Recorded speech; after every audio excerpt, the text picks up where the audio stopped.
Good evening. My name is Wifey Panic, and I'm the general manager of Low Budget Wrestling. I don't want to take up a lot of time, but after taking last week off, it seems I have several issues to address. First on my list is our champion, R.SEAN Wells. It would seem, Mr. Wells, that your rivalry with the human-horse hybrid has gotten a little out of hand. That's okay, though, because tonight you're going to get the match you asked for. In our main event, we will have our low-budget wrestling heavyweight champion go one-on-one with Mr. Handy.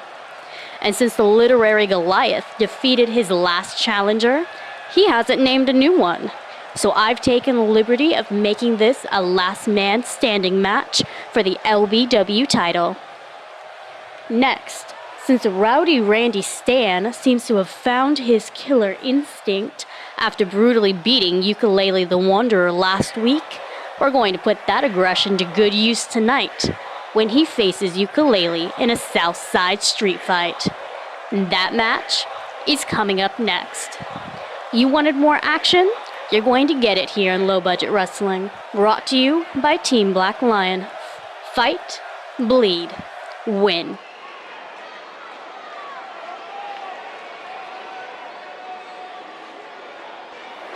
Welcome back to Low Budget Wrestling Week 7. I'm your faithful announcer, H. Panic. I want to thank our lovely GM for coming all the way down to the ring tonight to set us up with a great show. We're waiting on the arrival of Rowdy Randy Stan for our first match, and hang on, we're headed backstage again. And it looks like Ukulele the Wanderer decided to get a little revenge for last week's ambush attack by Rowdy Randy Stan, attacking the Great Prince Awesome in his dressing room. But I guess Ukulele's logic is if you take out Randy Stan's back row, he's not going to have anybody watching his back. But this just seems like going a little over the top. Now, the other problem you're going to run into is, the Prince Awesome's not going to let this slide. He's getting thrown in the walls and smashed with trash cans right now. But this isn't the kind of behavior he's going to forget, unless Ukulele's plan is to give him severe brain trauma and cause him to forget, manually, hit that manual reset button.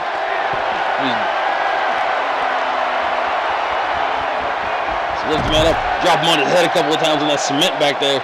You get him to forget his name, what color pants he wore today. There's a lot of useful information. Prince also fighting back, hard elbow to the face. Now to take this beating line down, takes one of his own. He probably just forgot his third grade teacher right there. And right to the wall, there goes the fourth grade teacher.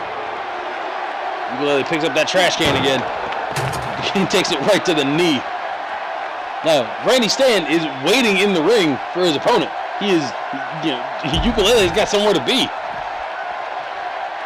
So if anything, this beating is going to have to wait a little bit. But, Randy Stan, he's patiently waiting. He's got to believe something's going on. As our crowd, just chanting LB-dub, LB-dub, LB-dub. They're looking to see it. They're expecting to see the match. They paid the ticket. It's on the ticket stub. Our general manager was very clear. This match is happening tonight. So that beating laid on the Great Prince Awesome, notwithstanding, Ukulele's still got a tall order in front of him. He's still got to handle Rowdy Randy Stan in a Southside street fight tonight. Ukulele, right now Ukulele looking pretty good. Oh no! He thought the job was over. The Great Prince Awesome from behind with a steel chair. You pick a fight with a Equipo Leon Negro, you better make sure you take him all the way out. There's an old guy with a chin-kicking based hunting show. He tell you don't hunt what you can't kill. And it looks like Ukulele the Wanderer may have picked on the wrong set of lions. So on the top of the stage, getting his jaw rattled of the Great Prince Awesome. So, and he's still got his match with Rowdy Randy Stan. Our general manager, she lets a lot slide. She's very permissive as far as they want to fight, let them fight.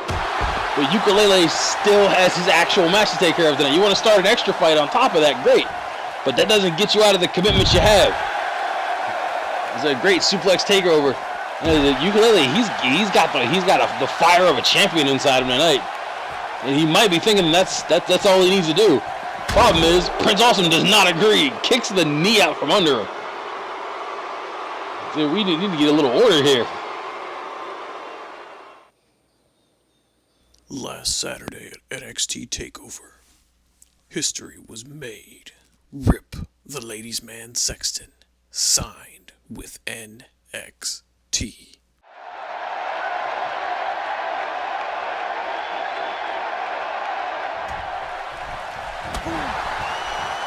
Ravioli meatballs.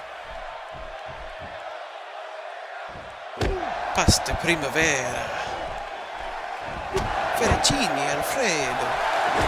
Chicken parmigiana.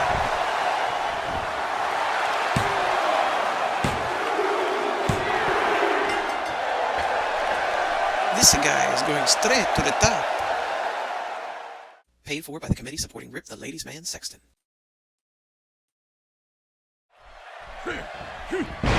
And welcome back. It's I do want to say, we here at LBW, we regret that Rip Sexton couldn't keep up his end of the deal, and was allowed to pursue his other adventures. We appreciate the committee for keeping us updated about his whereabouts and his goings on, and we're looking forward to him accomplishing great things in NXT Europe. Meanwhile, back here stateside, it looks like since Randy Stan was already in the ring and the Great Prince Awesome and Ukulele the Wanderer had their own issues, it's just kind of been rolled together. Ukulele is taking on both members of Equipo Leon Negro in a handicap match live here tonight. You pick a fight with one line, you pick a fight with them all. The Ukulele too busy getting that arm ripped up. Touch the arm. Beautiful Northern Light suplex from the Great Prince Awesome. And smashes with the springboard 450. Normally you think that'd be enough, but Ukulele not done yet. Catches that leg for a dragon screw leg whip counter. His best plan here might be to try to isolate one of the legs of Prince Awesome, keep him on this side of the ring, because you're working at a disadvantage. You in a handicap match, you're at a disadvantage. You know, they've got two guys. They still need to tag in and out, so it's not like you're fighting two guys at once. So pretty much you have to work it like a tag team match, but knowing you can't tag out to a fresh partner if you get in trouble. You go into it understanding that you don't have help coming to save you. Now your real issue is you're dealing with two of the finest tag team specialists as he drops the brain buster. You're dealing with two of our finest tag team specialists alone. And that is going to get you lifted up straight into the Death Valley driver. Ukulele is in trouble. If he had a partner, he'd be looking for a tag. So right now, the best he can probably hope for is to just not get splattered all over this ring. But he kicks out at 2. He's still got a lot of fight left in him. Prince Awesome makes the tag. In comes Randy Stan.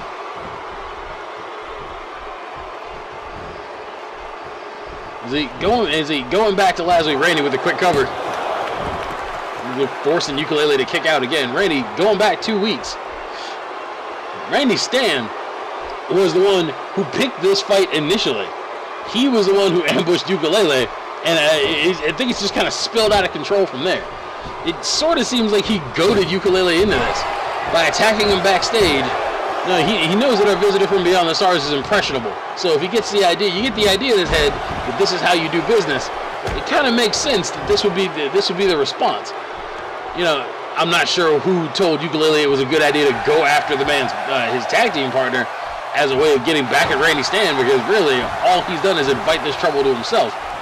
But I mean, it's a solid plan, maybe not executed very well.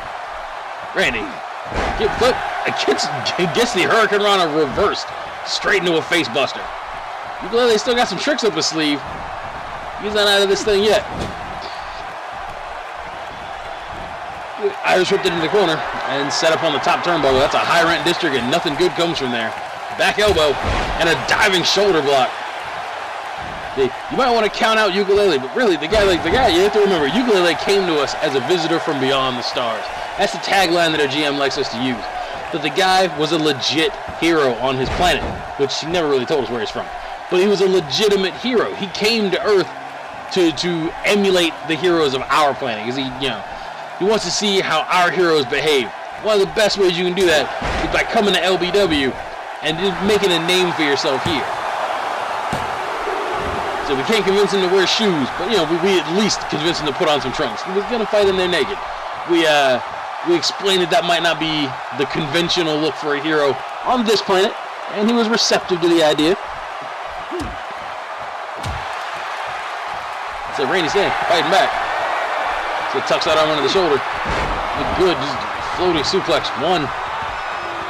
Kicks those hips, rolls them over. 2. Looking to land all 3 amigos.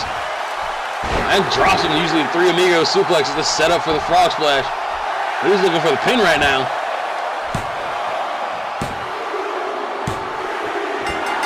And it is enough. Ring that bell.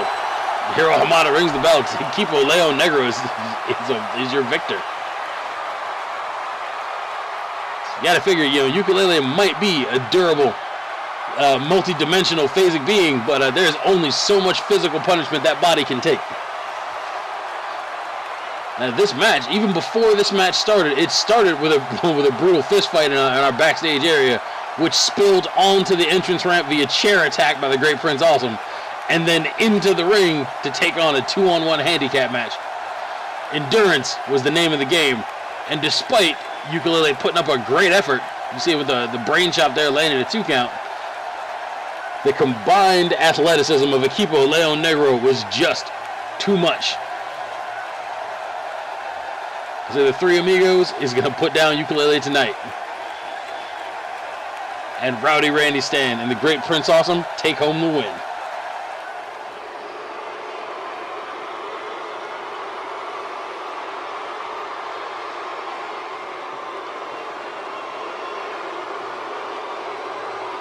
You gotta love to see it. You gotta love to see the camaraderie, the friendship.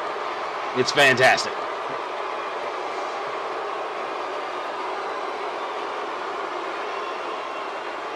So what we got going in our next match.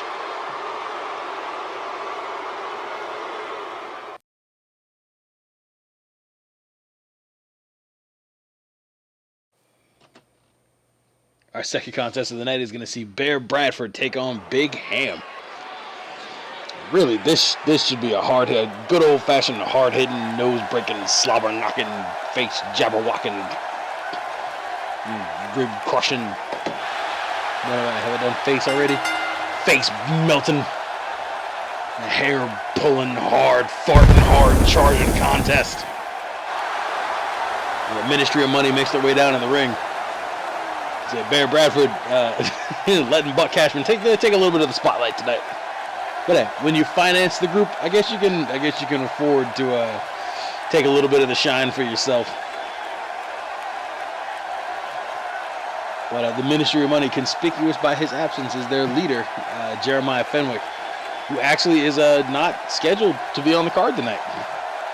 So Buck Cashman and Bear Bradford handling some business without the big man tonight. The mouth from down south. Jeremiah Fenwick, the charismatic leader of the Ministry of Money. Now, Buck would tell you that he's actually the leader of the Ministry of Money because, you know, Big Daddy Cashman signs all the paychecks.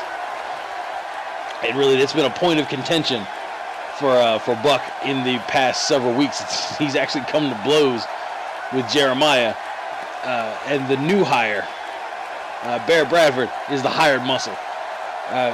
It's hard to say whether Bear Bradford joined this team because the money was looking good or because he actually believes in what Jeremiah Fenwick is selling. It's hard to say, but with a man that talented, his motivations are going to be muddied by the rest of the portrayal that he puts out there. But we talk about a guy that is exactly what you get on the tin. Big HAMM is that man. He's big. He's also HAMM. He is Big HAMM. So just one half of the tag team, the great tag team American Sausage. Well, his former partner Rip Sexton, we mentioned in an earlier segment. Rip is off in NXT Europe, just tearing up the ranks over there. You gotta wonder if Big HAMM feels a little guilty about being part, not being able to help Rip more.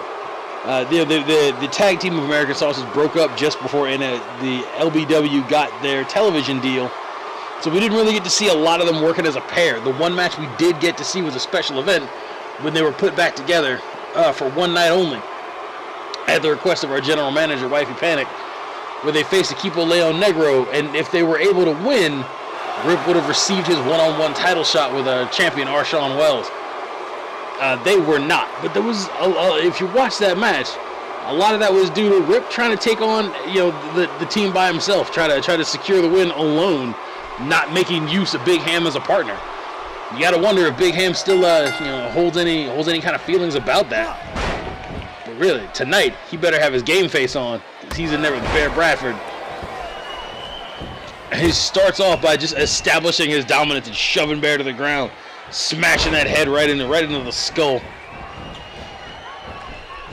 The best place you can put a big athletic man like Bear Bradford is beneath your knee.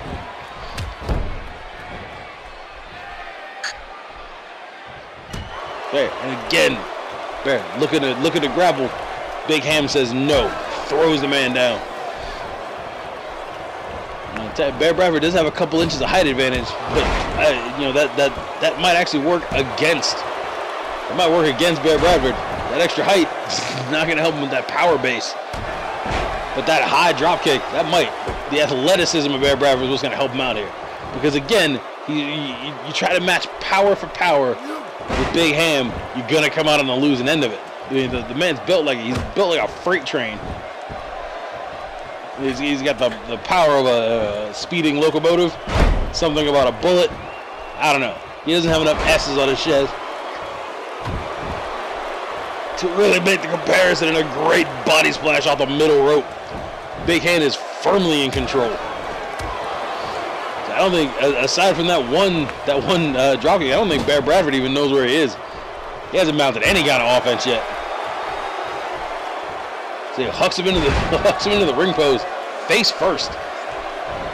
So Bradford got that arm up. Good a crucifix driver right to the ground. He's a Big Hand, counters with a backdrop. You don't understand how much power it takes to lift a man with one arm, throw him over your shoulder. A hard knife edge chop to the chest. Just with a spinning heel kick, doesn't land it, can't buy a win there. Bradford wisely gets away from the middle rope. Not trying to get his neck stretched out. Takes an elbow to the back, a hard one to the gut. And Big Hand lands the meat squasher in the corner. That could be it. It could be a very short night for Big Ham. Rolls his man over.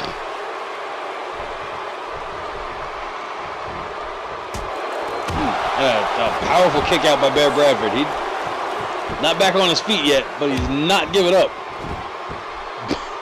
It looks like Big Ham out for blood, and he gets it. Just using that bare left hand, those knuckles rip the forehead of Bear Bradford clean open. Hiro Hamada letting him fight. We don't have to call in the fight doctor just yet. Big Ham tries another attack, starts working on the legs instead.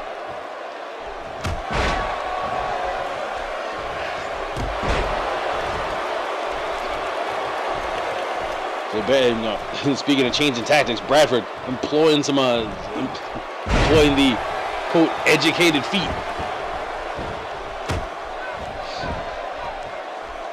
It's a good snapping vertical suplex takes Big Ham over.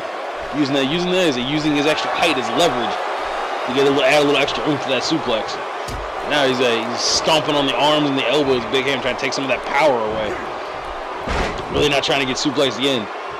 I guess the idea is, he won't be able to land the meat squasher if he can't use that arm strength and then lower back to pick the man up and flip him in the air like a biscuit.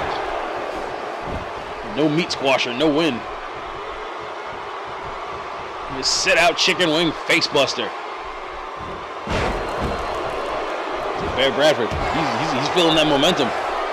This match can be turning around.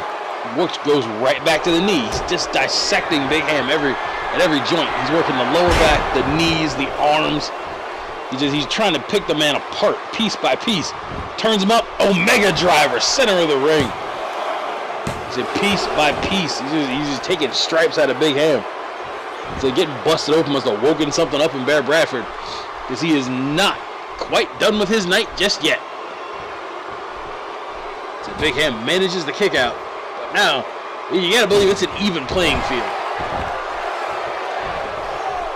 now is when we're going to see which one of these two athletes can dig deep.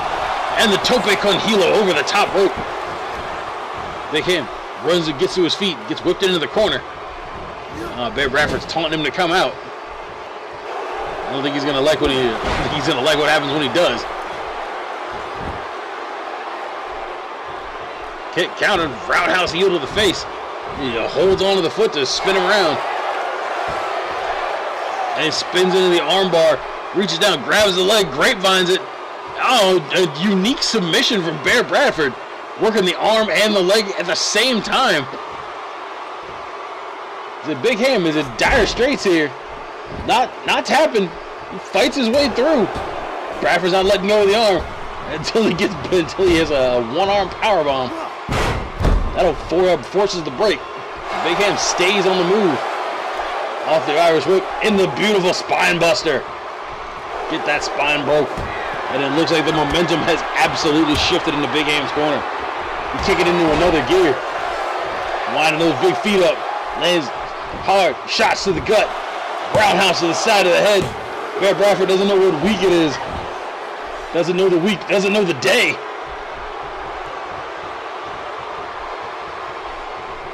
But he knows enough to kick out.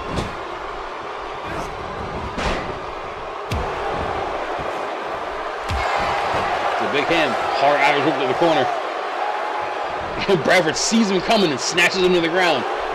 Lands the elbow to the arm. The hard kick to the side of the head. He's clearly, Bear Bradford, the technician, has a game plan. He's stalking. Knee to the face. Hard clothesline to the chin. That hard meat hook clothesline right to the chin. And Big Ham, not ready to die yet. Takes a shot to the gut.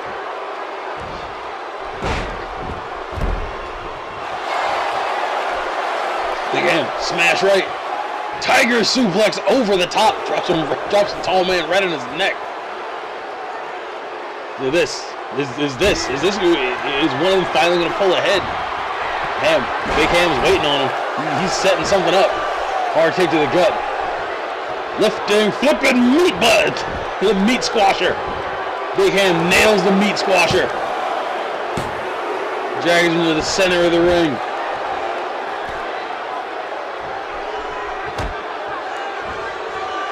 And still, only two. Only two. Kick to the back of the head.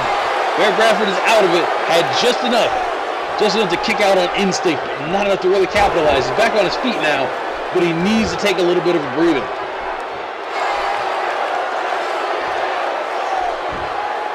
There's a hard knee to the back of the neck. There's all this extra time waiting for his guy to get up. Big Ham blocks the punch. He sees it coming. Hard kick to the gut. Tries the meat squasher again.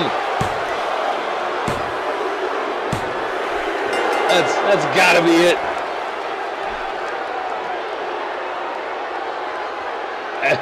And finally, there it is. It took three. Bear Bradford was not expecting to get squashed like meat again. Take a look at these replays. See, that was the first meat squasher in the corner early in the match. So Big Ham tried to steal a quick win, but it was not meant to be. There was much more content. There was much more contest yet to happen. But Bear Bradford did not go silently through the chicken wing facebuster and the Omega driver. He had lots of hard-hitting offense, and it really could have gone either way. It seemed like what it came down to was he just waited too long. Yeah, he had Big Ham on the ropes. He was waiting for him to stand up hopefully into something big, maybe another Omega driver. But he stood up. He was taken by surprise. Big Ham had one last gasp in him, one more meat squasher, and it was the one that counted.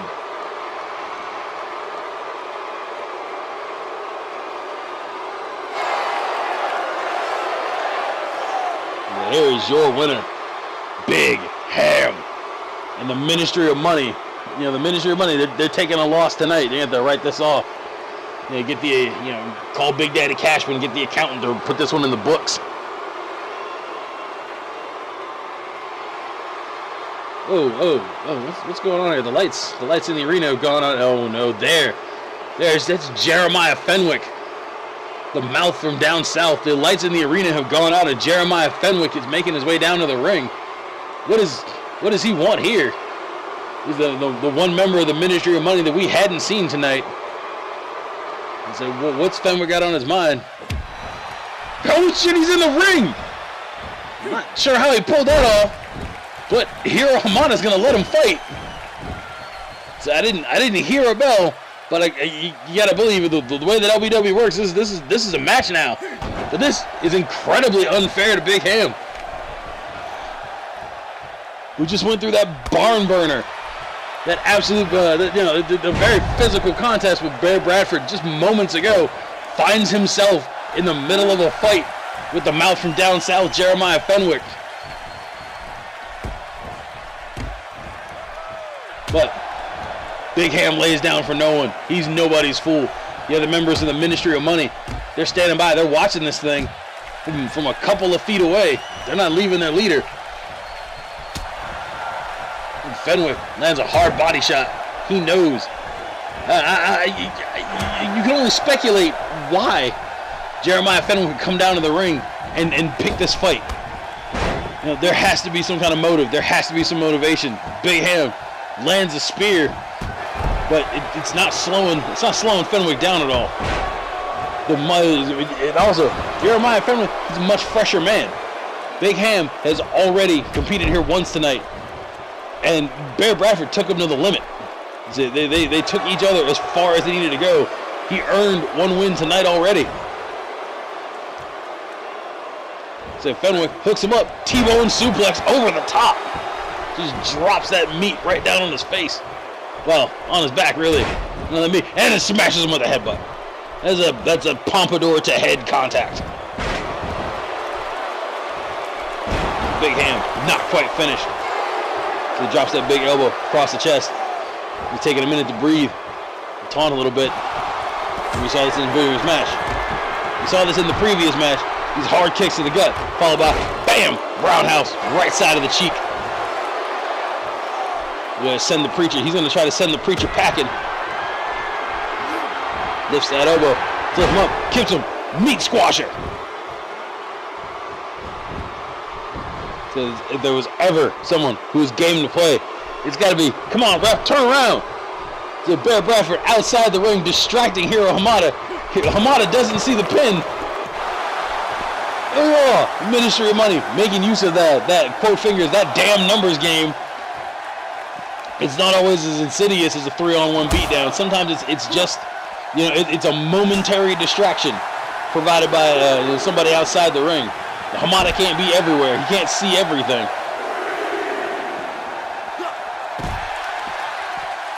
So right now, as they brawl outside the ring, Big Ham taking it to Jeremiah Fenwick, twisting that arm, smashing that elbow, taking the power out of the left hand of Stone. So he knows what's coming. Really. And, it's kind of odd. Watching Jeremiah Fenwick, you get the feeling he's not really fighting back. He's kind of letting this happen. We've seen him do this before. We've seen him purposely, take an intentional beating from when he's had conflicts with inside the Ministry of Money with Buck Cashman, until it gets to a point that he flips the switch. But see, right now he's absorbing a lot of the offense of Big Ham. Big Ham counters the grapple, snatches the man down into a DDT, drops him right on that pompadour, twisting that left hand of Stone, and drops it right on the mat. Big Ham waiting again. Hooks that arm up. Going in, meat squasher, second one. Not even trying to pin him this time. So what is Bear Bradford doing? He's up on it. He's messing with the turnbuckle, and again, he causes Hamada to not see the cover.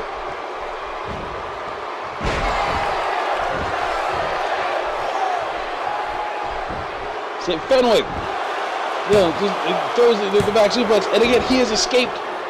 It would be too dangerous near fall situations without even having to kick out, because the referee's been distracted and didn't see the pin. So the Ministry of Money paying for themselves at ringside. Big Ham drops Fenwick on his face again. That DDT rips open a cut in the pious man's face. And Big Ham ensuring that the blood's gonna flow. It's not enough. It's not enough. The chicken wing crossface. It's in the center of the ring. No distractions this time. Hamada in the face of Jeremiah Fenwick. Fenwick able to resist, using those long legs. Puts a knee to the back of the head to break the hold. And again, a lot of this has been Fenwick just absorbing the offense and then using his interference on the outside of the ring to avoid the consequences of it. But I think that time might be over. The huge running senton. Remember, he doesn't look like it, but Jeremiah Fenwick is an enormous man. He is 6'6", somehow 600 pounds. 6'6", 600. I don't know. You make of that what you will. I still think the guy's not on the level. Starting to come around on him, though. Really, super not on the level. That's a huge senton splash. With it, you wouldn't think a guy who somehow weighs that much, must have like that cross must weigh like 350 pounds by itself, would be able to move as fast as he does. Something about the sight of his own blood has got Jeremiah Fenwick fired up in the mouth from down south. I think he's starting to take this a little more seriously than he was. He might have been underestimating Big Ham. Didn't think he had as much left in him. And now the pious one is looking for a little divine inspiration. Again, he rips Big Ham down by the ears as the Ministry of Money looks on. Oh, Jeremiah Fenwick's cooking up something bad. There's bad gumbo in that kitchen. And it's creeping up on you. Big Ham, you need to get out of there. Come on, buddy.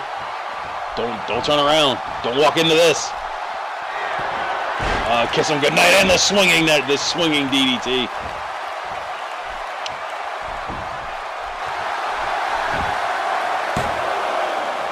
Well, it was a fantastic journey for. Oh no, it's not over.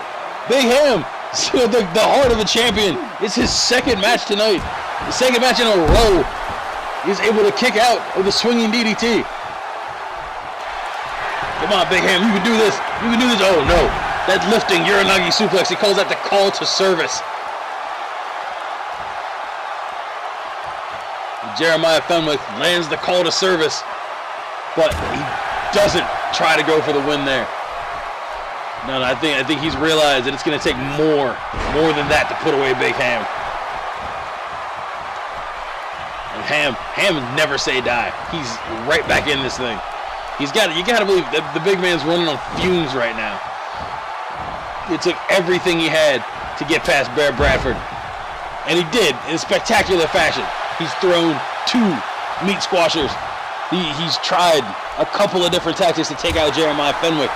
But between the mouth from down south, durability as an athlete, and the distraction provided by the Ministry of Money on the outside of the ring, he hasn't been able to secure a win here. He's not getting a fair shake. The Big Ham is going to take that fair shake. Traps the ankle, German suplex on top of the neck. And that brings Bradford up onto the second row, up onto the apron. Big Ham's having words. But see, even that small distraction, it gives Fenwick a chance to get back on his feet. The value of the Ministry of Money really showing through right now.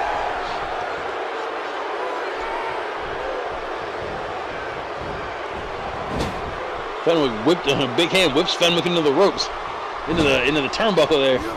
Spins around, looking to set him up for something bad. Probably that Hamplex. Gets it countered into the Goozle. Going for a choke slam. Gets fought off hard. Irish whip into the opposite turnbuckle in the bottom corner. Oh, Big Ham's looking to fight. So he's reaching, but he reached once too many times. Fenwick countered. Big Ham headbutt to the pompadour. So Jeremiah Fenwick he's a mask of blood right now. So how he can even see what's going on is amazing. Tries that pompadour to the head. Oh no, he's setting him up again. It's a Ham. You didn't get away from the first one, buddy. You better get away from this, or this is going to be the end of your night.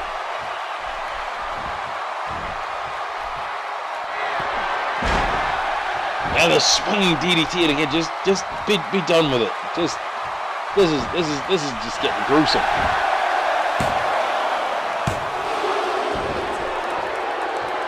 And Big Ham won't die. Jeremiah Fenwick has to be beside himself. He takes a hard shot to the kidney. Big Ham is not finished. That's a massive headbutt. Let's go, buddy. Let's go. Hard kicks to the gut. H-A-M-M. Big Ham is coming to play. There's no distractions. No. Oh, Hamada, turn around, damn it. Oh, the damn numbers game. Again, Hamada's distracted. Again, for the third time. Big Ham can't capitalize because he can't get a clean pin. That's all right. He's got one more save and throw. Usually after the Ham kicks, you see the meat squasher. He's going for it. He gets it countered, tossed over the back. And the pious one, looking for inspiration. Can he draw on the power, those otherworldly powers we've seen him use? Right now he's putting those sandals right into the spine of Big Ham. And it seems like he might have stolen them, but he might have found the inspiration he was looking for. He might have found exactly what he needed to put Big Ham away.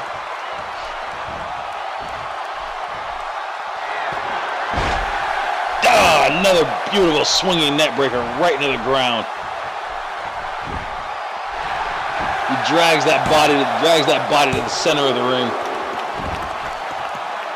And it's not enough! Big Ham can't be killed.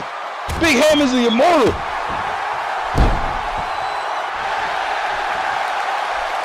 Underneath that mask beats the skull of a champion.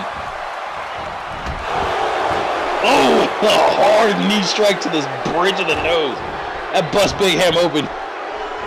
Inside that mask, there was blood all over the face of Big Ham.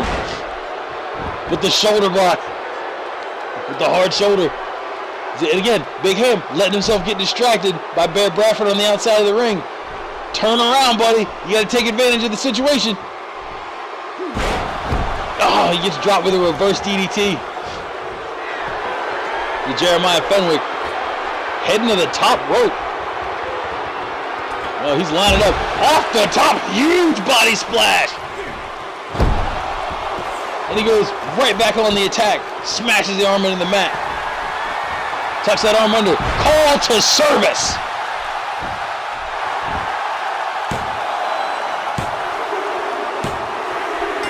And it's over. Fenwick, the Ministry of Money, are your winners. This impromptu match, yeah, it's an impressive win, but at what cost to Big Ham? The Ministry of Money, they take the win, and just no one was ready. No one was ready for this, and the lights are out, and they're taking Big Ham with them. And it's time for our main event of the evening. Mr. Handy is going to take on R.SEAN Wells for the LBW Heavyweight Championship in a last man standing match. We send it down to Pepita, our ring announcer. Take it away, Pepita. El siguiente concurso está programado para una caída y es para el Low Budget Wrestling Heavyweight Championship.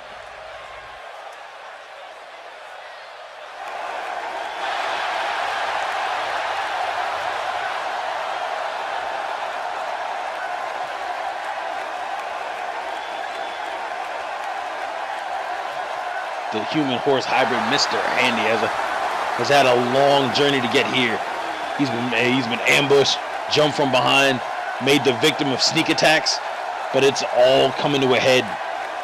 You got to believe this kind of behavior out of our champion. R.SEAN Wells is concerned about Mr. Handy. Ever since they met in the triple threat for the title over a month ago, he's just been, you gotta believe, he's scared. He's scared of Mr. Handy. He feels like Mr. Handy's got his number. And really, you look at the guy, The human horse hybrid has it all.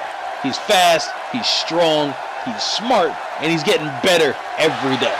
His performances from where he was in the heavyweight title tournament to where he is now prove that he deserves to be in this spot.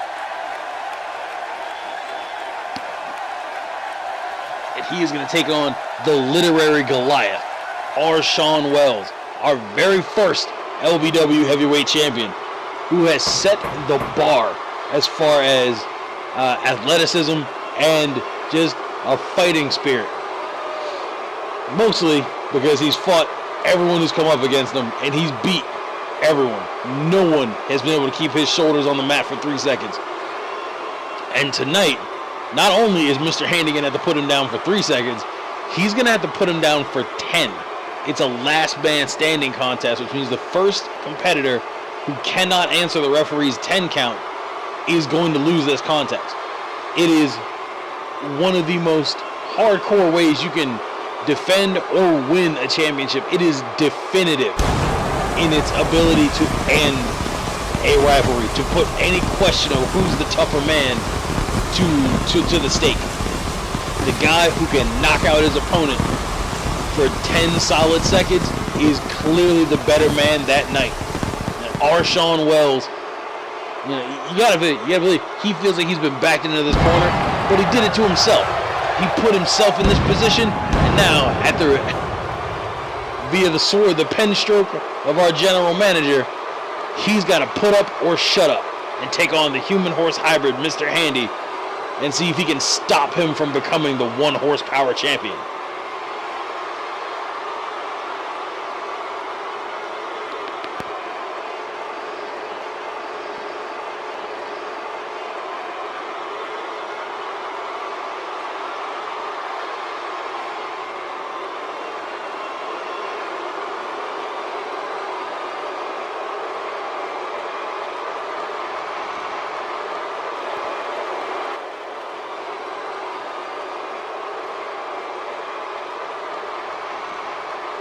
Our crowd is good and pumped up tonight. You can hear those LBW chants all the way up here in the booth.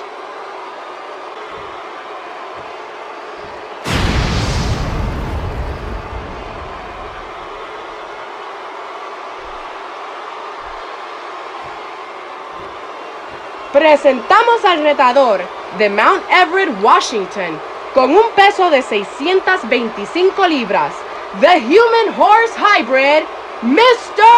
Handy.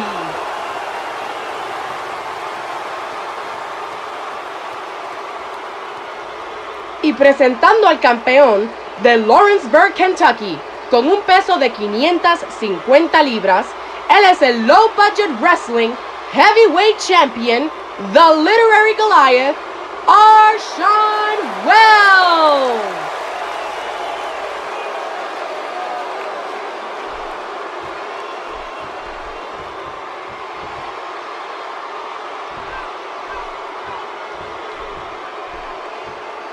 Our competitors take one more look at the belt. So hold it up for everybody to see it, because that's what it's all about tonight. Mr. Handy, R.SEAN Wells. Here we go. And R.SEAN opens the gambit with a hard clothesline to the mouth. Drops that big boot across the neck. Can't breathe, he can't fight. It's not enough to slow down Mr. Handy, who responds with a huge leg drop. Nobody's slowing down. Everybody's starting off 115 miles an hour tonight. These two big monsters. There was a whole lot of ways our general manager could have decided to put this rivalry to bed. I, for one, am glad she picked last man standing, because we need a winner. 3 weeks ago, R.SEAN Wells picked a fight with Mr. Handy, and it bled into a Falls Count Anywhere match, in which he was pinned on the outside of the ring. 1, 2, 3. Lost that match, but it was not for the title. And in the weeks following that, we saw ambushes against Mr. Handy. Mr. Handy finally gets a chance to meet his aggressor face to face. The last time they fought, Mr. Handy got that win. This time, he's got to do it again, but he's got to do it where it counts, in the ring. And it also raises an excellent question. Can Mr. Handy get it done? You know, the last time they came to blows, he was able to pull off a surprise win. But you gotta believe, R.SEAN's not underestimating him anymore. The fact that he went, you know, he took the measure of attacking him from behind, of attacking him after he's had, you know, he's been involved in a match, so he's tired. That's indication that R.SEAN takes this man seriously now. He understands the possibility of violence coming out of Mr. Handy. And that Mr. Handy, the one horsepower tower, is a threat. The human-horse hybrid is a big problem. R.SEAN's gonna have to solve that puzzle of how do you get past a guy this big, this strong, if he wants to hold on to that championship for one more day. The whip into the turnbuckle, reversed, counter. It's power move after power move, one for the other. It's right down the middle right now. It's too close to call. Mr. Handy lifts, smashes that knee down across his leg. Trying to take away the vertical base. A hard horse kick to the face. The referee starts his count. It's a 2.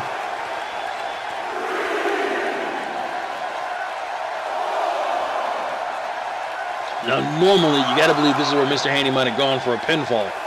But in a last man standing contest, this is where you force your opponent to get back on their feet. He has to answer that 10 count, and we're at 8. 9, we're looking at a new champion. Oh, no. Mr. Handy breaks up the count at 9.5. Looks like R.SEAN was starting to gather himself.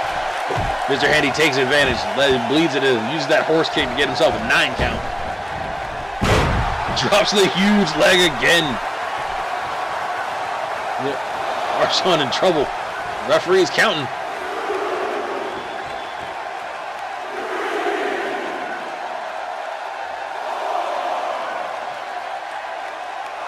We're at 5. We're halfway home. Half a dozen.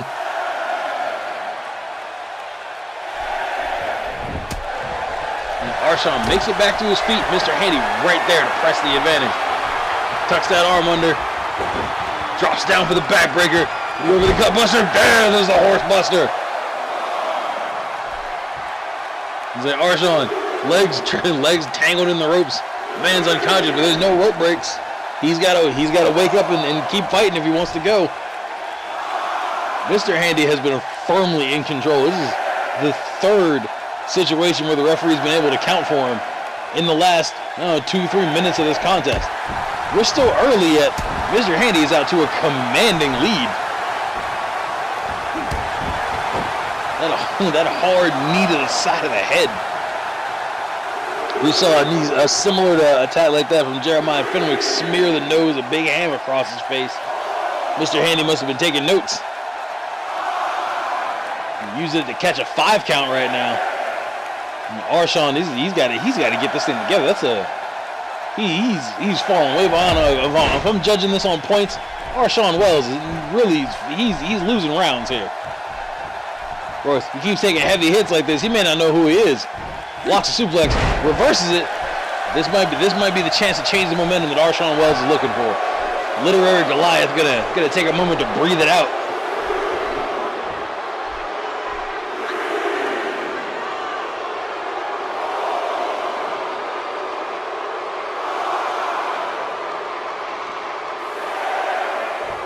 Mr. Handy's sitting at 6.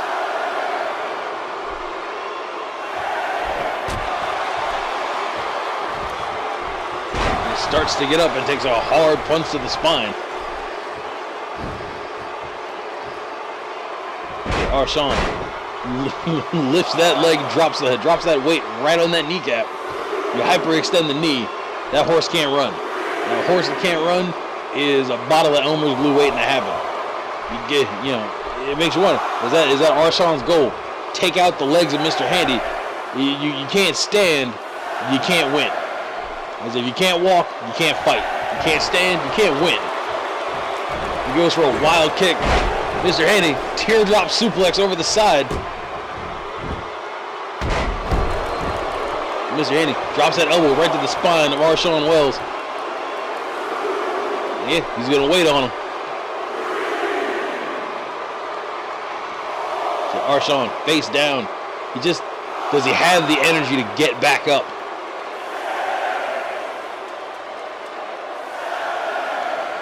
Seven. He's on his feet. Mr. Haney lands a hard punch to the side of the head. Mr. Haney lifting to the crucifix. Crucifix powerbomb. He tosses R.SEAN Wells like a sack of potatoes, and the running horse crush. It's where he keeps a part of his soul in the horse crush.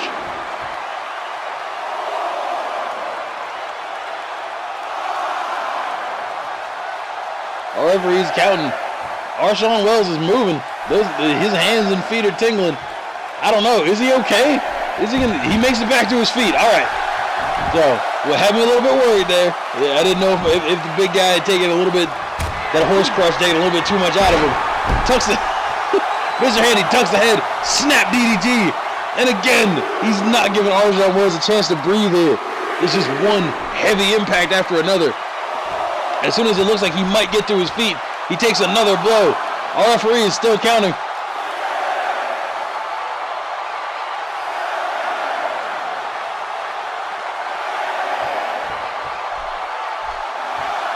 It's 9. 10. It's a 10 count. He can't answer the bell. We have a new champion. So let's take a look at how he did it. He opened the match with a beautiful, beautiful horse kick. And then the horse gut, the horse buster, and then the flying butt smash. It was all-out offense. The snapping DDT, the even flow DDT was the last straw. R.SEAN Wells never really had it in him. He never got out of the gate. The stamina and the youth of the 1 horsepower, the 1 horsepower champion. I can finally say it and mean it. Mr. Handy, the low budget wrestling heavyweight champion. Say it with me. There's our winner. LBW's second heavyweight champion. He's an original. We made him here. We love that man. That horse. That man horse. Horse champion. Horse champion. Horse champion.